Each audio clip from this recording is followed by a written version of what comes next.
Good evening, everyone. I'd like to call this meeting to order at 6 p.m. By formally recognizing that we are meeting on Aboriginal land that has been inhabited by Indigenous peoples from the beginning. We respectfully acknowledge that the municipality of Brighton is located on the Mississauga and Anishinaabeg territory and is the traditional territory of the Mississauga. The Council of Municipality of Brighton respectfully acknowledges that the Mississauga Nation are the collective stewards and caretakers of these lands and waters in perpetuity, and that they continue to maintain this responsibility to ensure their health and integrity for generations to come. I'll call on approval of the agenda.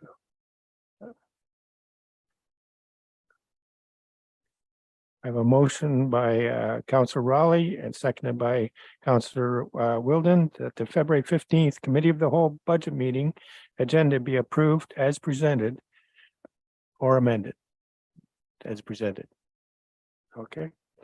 Are there any declarations? Oh, thank you. I knew I missed one thing. I have a show of hands for if you're all in agreement on the agenda. Okay, carried.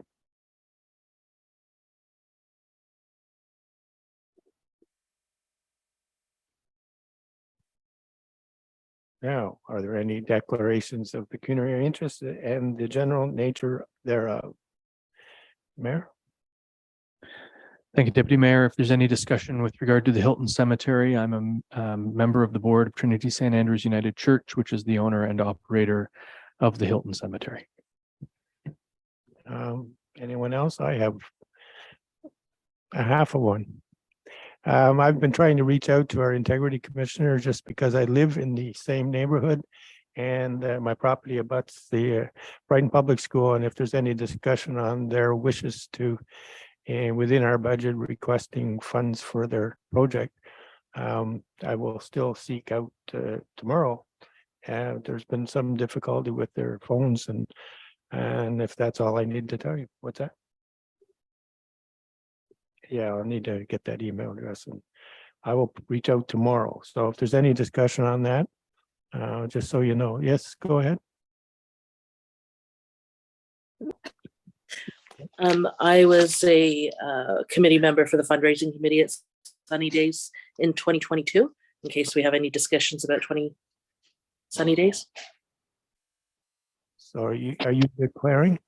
Okay. Oh, sorry. Yes, I am. I thought that's why you called on me. No. No. Okay. Thank you for that. Okay. Can now move on to delegations, and joining us tonight, we have Tony Posthumus and Executive Director of Northumberland Youth Unlimited, giving a presentation regarding the Beacon Youth Center Grants and Aid Program. Welcome, gentlemen, or it looks like there's two of you.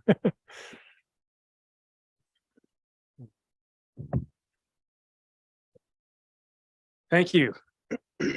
So yes, as was introduced, my name is Tony Posthumus. Very close pronunciation of my last name. I get it all the time. It's okay. I'm the yes. one to mess it up. So. Yeah, no, it's all good. It's my whole life has been, how do you spell and pronounce your name? So it's all good. Yeah, I'm the Executive Director of Northumberland Youth Unlimited, and with me is Chuck Acker, one of our board members and a longtime volunteer of the Beacon Youth Center. And the Beacon is a program of Northumberland Youth Unlimited. And so I do want to thank you for the opportunity to apply for a grant, but also for the opportunity to share and present tonight. Kelsey, thank you for putting that up. Can you put the next slide up, please? That'd be awesome. Thank you. So the Beacon Youth Center, we're located at 10 Alice Street beside the China King restaurant. And the Beacon provides a safe and welcoming place for young people to access activities which impact their physical, emotional, mental, and spiritual well-being. Our staff and volunteers provide caring relationships in a bully-free, safe, and supervised environment. We provide nutritious snacks, and there's no cost to the youth or their families for any of the services that we offer. The impact of COVID for us was significant. The big one being in-person gatherings were limited. And so obviously our youth center had to close for quite a bit of time over a 2-year period due to public health guidelines. We saw a decrease in donation revenue as a lot of charities faced, and also a decrease in volunteers as well. A lot of charities face that. Some of it due to age, some of it due to health concerns and issues, and other just major life changes like moving out of town. Since 2022, we have been really focused on relaunching, and you can put the next slide up, Kelsey. Thank you. We are currently open 3 evenings and 2 lunch hours per week. And these numbers that we have on the slide here have just been updated as of last night because we had a couple more programs before. So I'll read the updated numbers. So since 2022, we've been open a total of 68 days. And in those 68 days, we've had 607 visits, or an average of 94 visits per month. And each month since September, the number of visits are increasing by an average of 22% every single month. In the first 2 weeks in February alone, we've had 113 visits. Many youth attend multiple times per week. Since January of 2023, we've added more sessions, and we would love to add more sessions even beyond we were already open. But in order to do that, we need to increase our revenue and increase our volunteer base. Next slide, please. Thank you, Kelsey. Just a quick description of our funding model. 83% of our funding is from donations, and donations come from individuals, from businesses, churches, social service organizations, and 17% of our funding comes from grants, such as the grant here from the municipality of Brighton. In the application that you would have received, we did show a surplus of just short of $15,000, and that was a year-to-date surplus as of August 31st of 2022. And obviously, lots has changed since then, partially because we're now open and operating a lot more than we were back in August. We've also had that surplus being used to cover some cost increases, including salary of a staff person that we hired in October. We've seen a lot of cost increases, just like every other charity and business has. Our rent has gone up 8% in the last 2 years, and an increase of $600 in 2023 alone. We've seen increases in food, which is obviously a large expense for when you're feeding young people. Transportation costs, insurance, and utilities is the other area that has gone up significantly in the last 2 years. And all of these increases obviously increase or impact our operations. The next slide shows our budget for 2023, and this is the relevant numbers. Thanks, Kelsey. This is the relevant numbers for us today. So our budget is just short of $106,000 for 2023. That's an increase of $33,000 from 2022. And our budget, covers expenses such as staffing costs, so salaries, training, staff care, program expenses such as food and supplies, administrative costs such as insurance, rent and maintenance, telephone and internet, office and legal audits, and utilities. And you'll see on our budget there, we do have a surplus budget of just short of $7,000. But that is also going to be used for salary costs, because the employee that we hired in October, we have just increased her hours to full-time. And so we're using that surplus effectively for her salary because she's doing an incredible job working with young people, and we need her help, and she's a great program coordinator for us. As you can see by our budget, the second highest operating cost that we have is rent at over $17,000. And this has now actually gone up to $18,000 effective March 1st. And, we were, one of the things that impacted us financially is we were closed for most of the pandemic, and yet all of our operating costs continued. And so we still paid for rent, we still paid for utilities, we still paid for insurance and all the things that we had to do, even though we weren't operating the charity as much as we would like to do. And so the grant that we're applying for will be used for operating expenses, will not be used for staff salaries, but for operating expenses, how we can serve young people well. And I do want to share that the support from the community, such as the municipality of Brighton, is critical to the operation of the Beacon Youth Center. The municipality is making a difference in the lives of young people. And with your support, our staff and volunteers are equipped to serve youth with kindness and compassion. Many of the youth that we serve are marginalized and vulnerable, and they need a safe place to be. They need a safe place to be cared for, and they need a safe place to live. Next slide, please, Kelsey. We're learning a few really important things when we work with young people in Brighton. The first thing we're learning is that every young person needs at least one caring adult in their life. And one of the things that I love about the Beacon Youth Center is that our staff and volunteers get to be that adult in some of the young people's lives. We're also learning about youth culture and adolescence and all that stuff. Is we're learning that young people are asking three really important big questions for themselves. The first question is, where do I belong? The second question is, who am I? And the third question is, what difference do I make? And the Beacon as a center, as a space, and our staff and volunteers help to answer these questions, not by telling youth who they are, where they belong, or what difference they can make, but by walking alongside of them through trusting relationships, helping them to discover who they are, where they belong, and what difference they make. And that's the difference that the municipality of Brighton has on the young people in Brighton. Thank you very much. I would offer any questions. Chuck can help answer as well, because he's a longtime volunteer and has lots more experience at working with the youth in Brighton than I do. So I value Chuck a lot. Well, thank you for that. I'll ask council if they have any questions at this time. Mayor? Thank you, Deputy Mayor, and through you. I think some of the questions that came up during the budget discussions are some that you might be able to help address. And I don't remember who asked the questions, but I do remember the questions. Yeah. So pardon me for a second. Yeah, I know. Through that, it's making me go cross-eyed, which I can do on my own without that help. So one of the questions was, we noticed that there was a significant surplus last year. Yep. And you're budgeting for a surplus as well. So Yes. I guess we're seeking justification Yeah. for a $7,000 grant, $500 more than last year, Yep. given the surplus A. Yep. And then B, we've also anecdotally heard, or I think maybe some have seen, that the hours of operation have shrunk fairly significantly. So Yep. given that has happened, and I get that you need volunteers to operate the beacon, but given that the hours have shrunk, so the service delivery to the youth will go down, obviously, or has gone down. And again, asking, I think, since you're here, for you to justify the $7,000 grant. Yeah, absolutely. Yeah, thank you, Mary. Great question. Two questions. Good. So the first one would be around the surplus. Yes, we did have a significant surplus last year.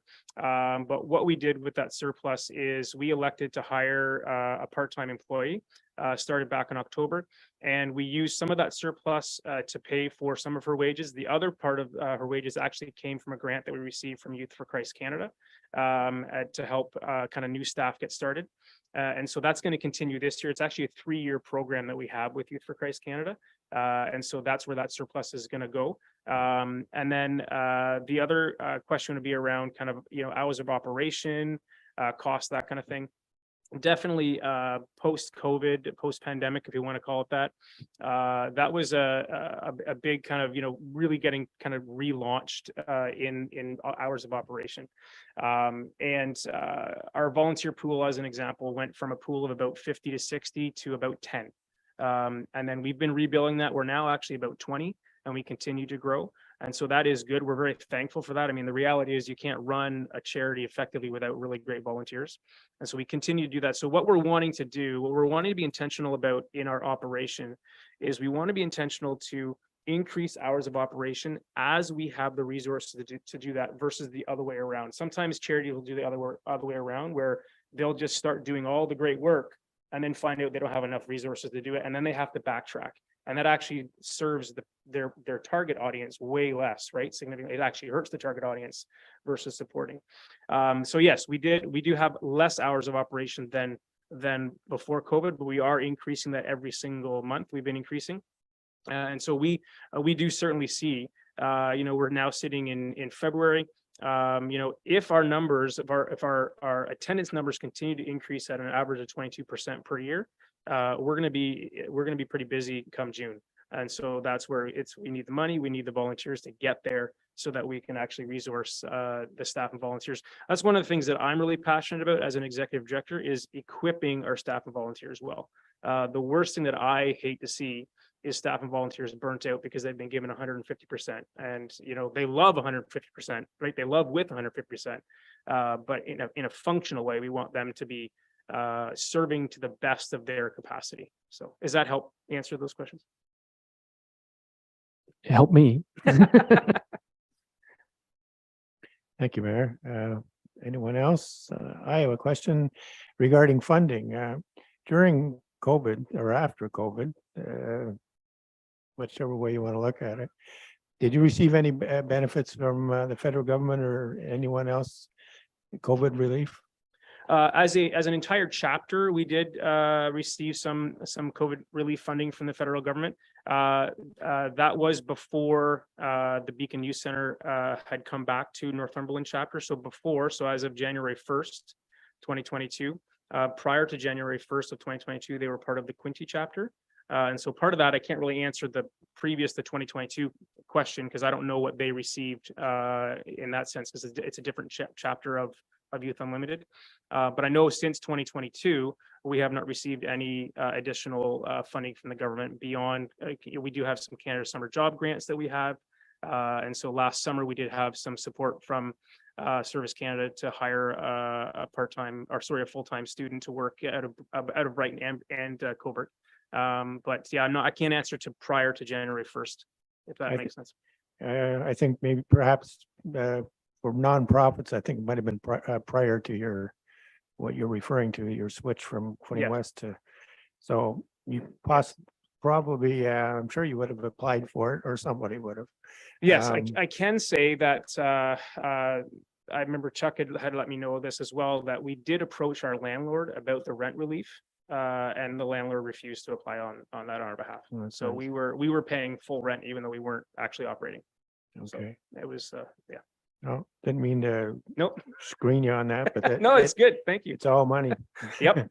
Anyhow, well, I appreciate your comments. Is anyone else, anything else here?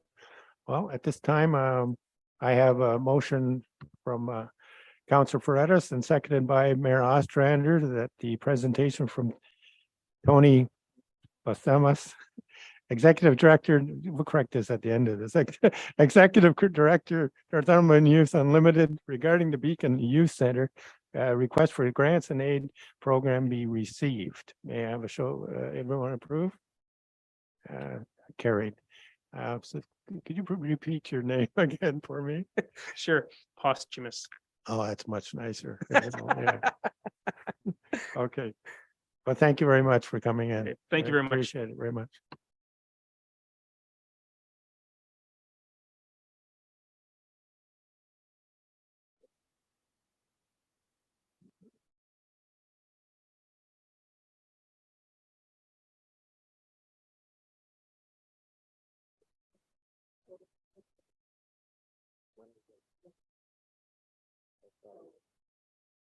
Oh, no. Yeah, so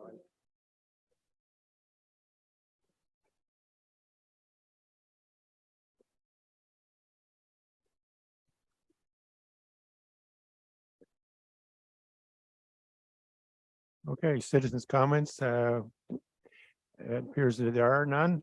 We will move on now to staff reports, and I'll ask Linda to take the floor. Thank you, Deputy Mayor. So this evening, we're meeting to present the second draft budget. It seemed like we moved from the first draft to the second draft pretty quickly without really going through operating. But we had good reason because there was some requests through council and through committee of the whole that made us look at it and say, well, we better bring a revised draft back. So just a recap of everything that we've done since January 4th, the committee of the whole met to discuss the first draft budget throughout January. We met on the 4th and the 11th, the 17th, and then again on the 30th. The capital budgets has already been recommended to council, and council's already approved the capital levy.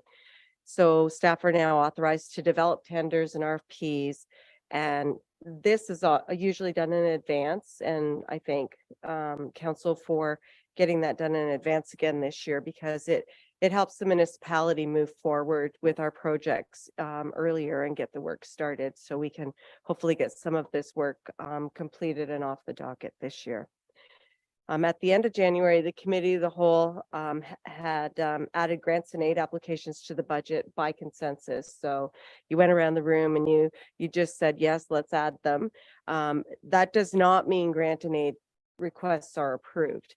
That doesn't happen until the entire budget is passed, which will happen when council eventually passes the budget bylaw. So even though we're moving forward with capital now because we have approval, nothing else gets approved till we approve the whole budget. Also, at the January 30th Committee of the Whole meeting, staff were asked to bring back some information on a service agreement for the Brighton Crammy Chamber of Commerce. So the cost of that would be $6,500 a year. Details on the partnership are included in your second draft budget. So that starts on page 4. And more questions can be asked about that project when the Committee of the Whole discusses the economic development budget on a future date.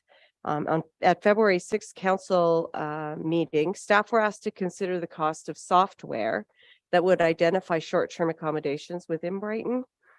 And staff have included this in the economic development budget along with revenues and expenditures for the municipal accommodation tax. We like to call that the MAT tax. And so further information will be provided when we discuss the economic development operating budget as well. Also on the February 6th council meeting, staff were asked to bring back a report and cost estimate on an assessment review. And that was coming out of recommendations for committees. And I believe that was the meeting that it was at. We have a project that's ongoing already with in collaboration with all the other municipalities in Northumberland County, and the county's taking the lead on that project. And the county is actually paying for phase 1 and phase 2 of that accommodation study. That is being done by a consultant. And so I reached out to that same consultant to find out what the costs would be to go into phase 3 and add like the assessments on commercial properties and look at that as council had requested. So in talks with the consultant, we thought it would be fair to add $10,000 to the budget, but that would also include some consultations with council and also some training for staff. So that may be a worthwhile project. I've added it to the second draft, and that can be discussed when Committee of the Whole discusses the general government operating budget. Finally, on February 8th, Committee of the Whole met in camera and provided direction to staff. At this point, I would like to request that the Committee of the Whole go back in camera so that I can be provided with clarification on the direction given at last week's meeting. I wasn't at. And that is it, Deputy Mayor.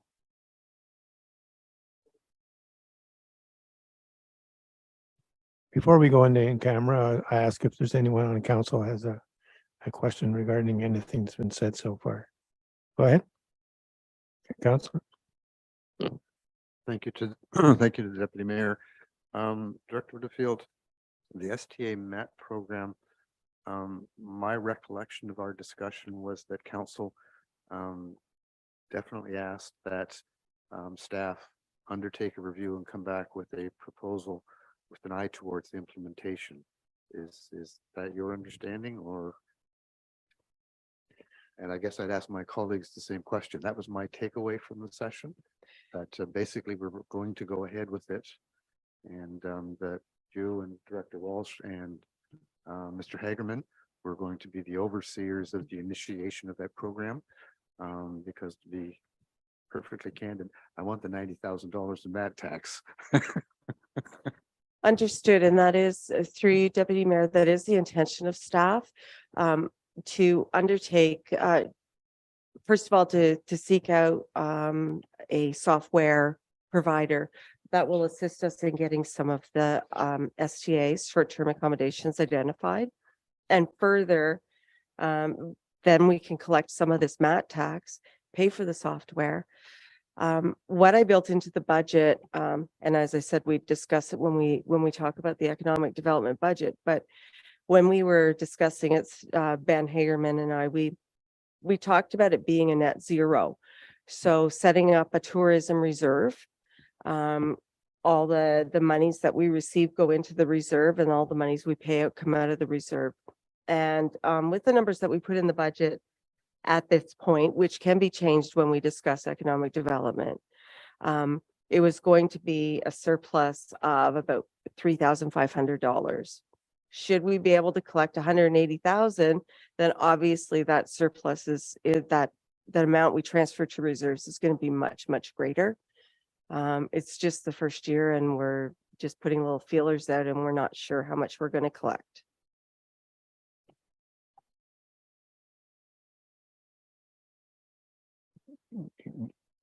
You satisfied? Just to follow up, Okay. I think I understand where you're going with this, and it's a conservative approach, and nobody can argue with that. Just I have rolling around in my head a number that Director Walsh came up with a year or so ago, where he anticipated about 180,000 in that tax based on the 125, 126 STAs that we're aware of, and that number seems to be growing. The other thing is that Equity Marketing is graciously offered to pay half the cost for us, and that's wonderful. And I guess what I ultimately kind of see happening, if we can optimize this opportunity this year, is we create push dollars. If we can get all $90,000 of that this year to apply against our economic development activities, it pushes some dollars from there into perhaps other necessary projects within the community. So that's what I'm aspiring to, and hopefully we can get there. Maybe I ask you, Counselor, I don't recall us having 120 SDAs. Can the director tell us the number that we, If I could heard just- 60 anyhow. Well, Mr. Walsh said there were 40 that he knew of and 70 that he suspected. This past summer, I sat down at my computer a couple of evenings and scoured Airbnb, Verbo, and a few other places, and I actually counted 126 one hot August evening. So they're there. Since then, some others have come out, and you now see them even posted on the Brighton residents Facebook page that weren't there before. So there's some new ones. So I'm reasonably comfortable with that number, to the chair. Paul, would you want to address that? Sure, through the chair to council. The number sounds in the ballpark accurate. We have about 40 STA applications for licenses. And after that council session, I was kind of curious to see how many I could find that are on the various vacation rental websites out there. And in about an hour, I did find about half a dozen more that we hadn't had any indication in terms of applications for an STA license. So in a relatively short time, there seemed to be easy pickings. So I wouldn't, and then I think that number though may have also came from what was offered to us by Doug Stevens of the Bay of Quinte Marketing Board, because he added to the STA numbers that we gave him a number of hotel, motel, tent and trailer sites that are also being rented out, and they are, they are zone and designated tourist establishments. So they aren't really, they don't need an STA license. They're a full commercial use. So altogether, I think that number sounds about right. For the software, I have some experience with the software from my previous employment in Prince Edward County, and it can be effective. It does have some misses. It is expensive, and so with our volume of accommodations, we'll have to just kind of one, get it budgeted, and then we'll talk to various vendors, go through our proper procurement processes. But staff are going to have to evaluate some of the pros and cons of each vendor, of course, and work with Doug Stevens in terms of operationally how we're going to execute it using that software. Make sure that he's on site. I think at this point we're assuming he would be, because it benefits him in our partnership. But it'd be nice to operationally just crystallize that a little bit more before we take the plunge on some annually expensive software when maybe our numbers will have a hard time supporting the purchase. Don't know. But I like the way the director of finances has model the costing out in that partnership, and that's what's going to make it feasible and realize efficiencies for both parties. Okay, I think it's gonna take a year before we see a lot of cash anyhow, I think. Go ahead, Linda. Through you, Deputy Mayor, to Councillor Fredis. Just so that I'm clear, like what I had said about the amounts being transferred to reserve. If we had way more revenue and a little bit more cost for the software, we're still going to have net zero.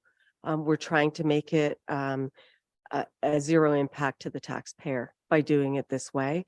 And we hope that that's what the model will play out as, so that if we get a lot more revenue, that's going to be great. The reserve's going to grow faster, and then those programs can be supported.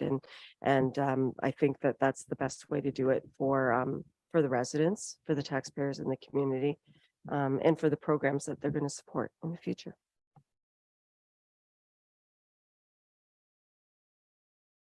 Councillor Wright has a question. A little late to the whole pecuniary interest thing, but I'm going to declare that I'll step away through any discussion about the chamber, as I am a member and likely going to go back on the board soon. Okay, thank you. Yeah.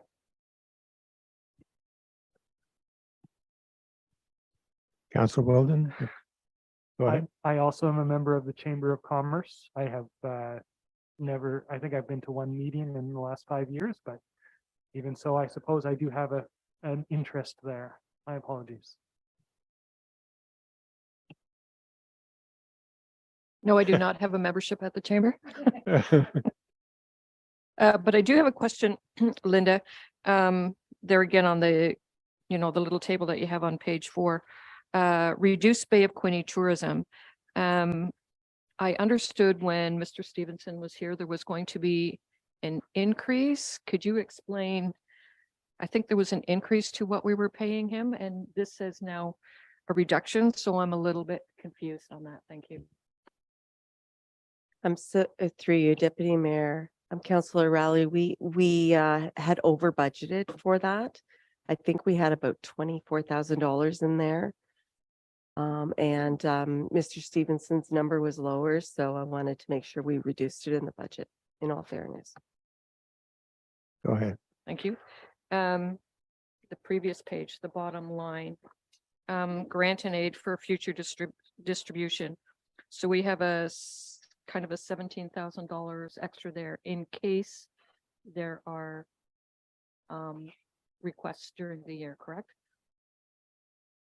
Or do we just file that away for next year if nobody?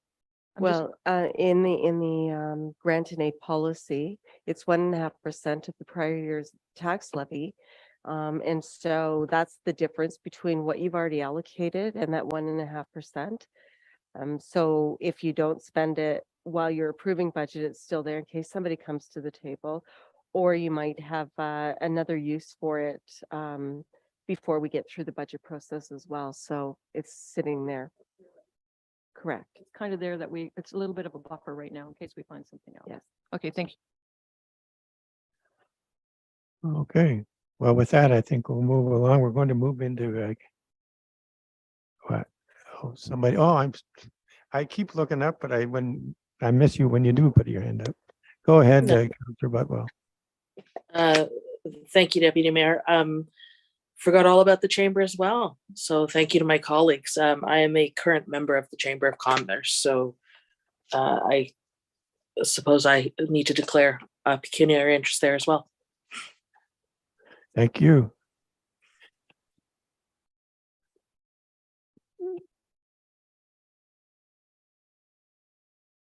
Are you a member? No, you sure?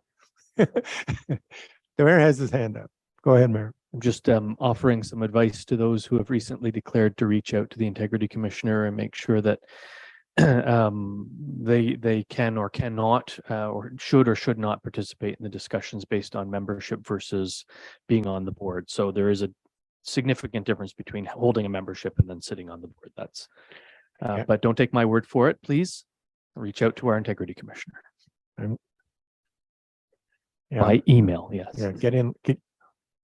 Hey, the phone number isn't working. Get in line. All right, so anybody else with pecuniary interest? No, we're all done here. We're going to go into in camera here, and I have a motion for that from Mayor Ostrander and seconded by Councillor Rowley, that the committee of the whole resolve itself into closed session February 15th, 2023 at 6:34 PM pursuant to the Ontario Municipal Act RSO 2001 as amended, subsection 239 2B, personal matters about an identifiable individual, including municipal or local board employees, to discuss organizational review. All in favor? I have a question. Oh, you have a question? Well, Go for the benefit of our guests in the back, are we coming back out and open to discuss, or do we expect to stay in closed for a significant length of time? I'm just ahead. thinking, are we in for 10 minutes and coming out and our guests can stay, or should they just go home? Let me ask our finance department, because mainly we're going to be talking with finance as well. So that might be the majority of the time. Will it be time? Does anyone know, will it be time to come back? That there won't be too late. Mayor? Without presupposing the discussion, because I don't know, I I would don't know. suggest that we will be in closed session for about an hour, at least an hour. Maybe I'd say that, at least an hour. That would be a guess, though. I really don't know. So